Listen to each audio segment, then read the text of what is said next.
What's going on, guys? Intro on the run. Today I'm in Bangor, the university, because I'm on a school biology trip. I apologise that it is very jostly, but I haven't hold my phone. I've not got like a proper camera that can just stay still, and obviously I've not got a filming crew. So yeah, it is a bit wobbly, but you just have to deal with it. But I'm doing a very undulating course loop to stay safe, because we need to be close to the school where we are situated, so not really allowed to deviate too far, which is fair enough. And it's just a mile loop, so I'm just doing 5 laps easy, 8k for the morning. I did a run last night as well. Gonna try to do some sort of session tonight, and then a run Wednesday morning before we leave. So still keeping up with my training, which is important, and so I just wanted to talk about in this video, as I will get into further on. But yeah, get a few clips also of the trip as well, because it should be pretty fun.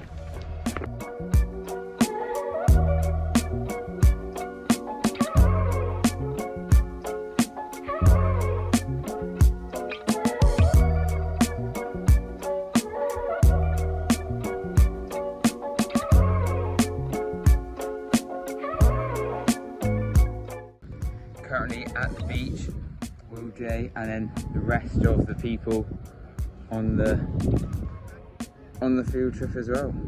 It's going well so far. We're gonna have a bit of lunch and then do some sand dune succession, which will be, well, I mean, it'll be interesting, but for like the first 10 minutes, and then it will sort of be a bit like, why are we just measuring a bunch of sand?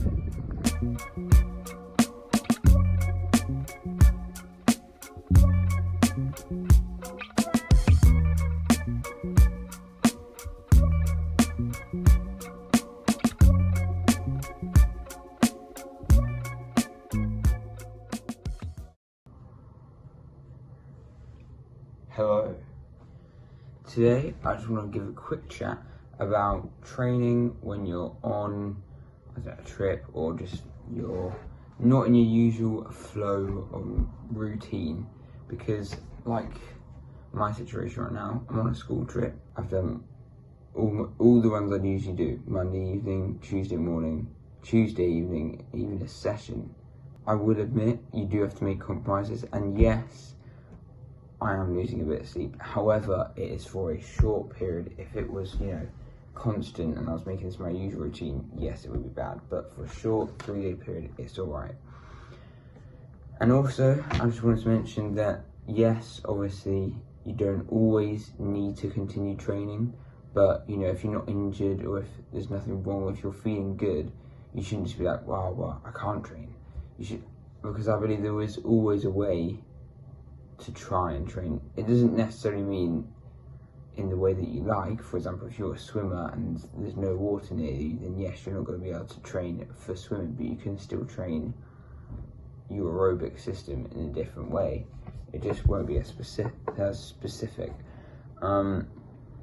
So I think it is important to realise that actually, you can make excuses, but most of the time actually there is an option. It's just, how badly do you want to train, and how far are you willing to go to use that other option? Like if the only space to run is 200 meters, are you prepared to do 50 laps to get in your 10k run or whatever? Like, it's sort of about commitment, but I get, obviously, not everyone is willing to do that. So I think it is important to always think, when you go on like a trip, right, if I do still want to work out what are my options, what would I have to do, and then just, consider the pros and cons and think, okay, well, how badly do I actually want to train, and how important is it to me? Because if it's important enough to you, then find time to train, and if it's not, then,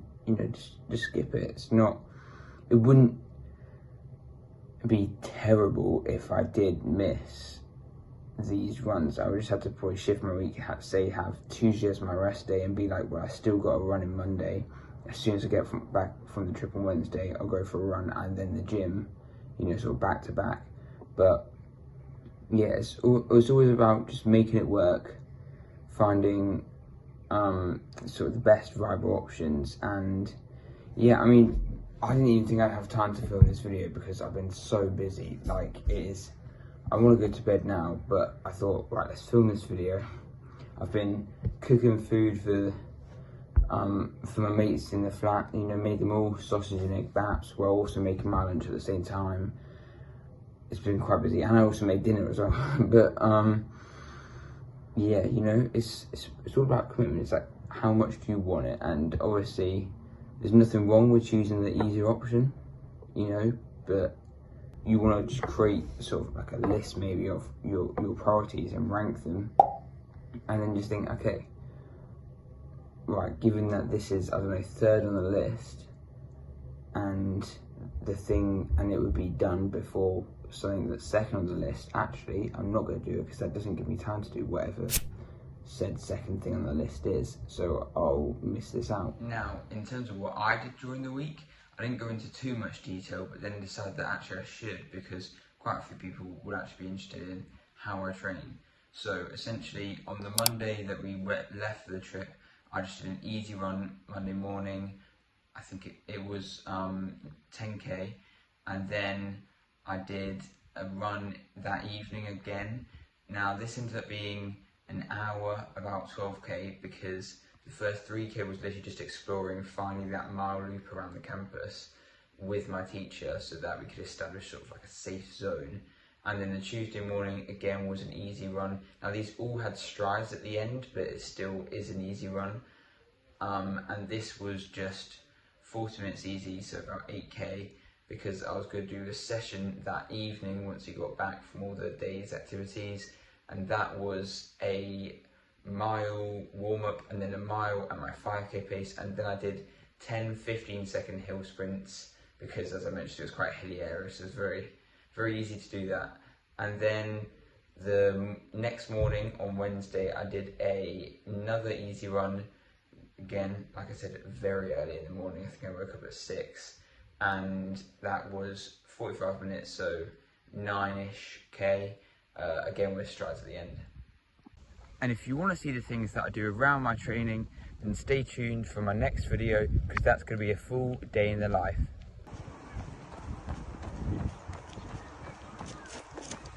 Hi, it's Dylan. I'm just on a run right now. They're what? They're not. Hold on, I'm on my way.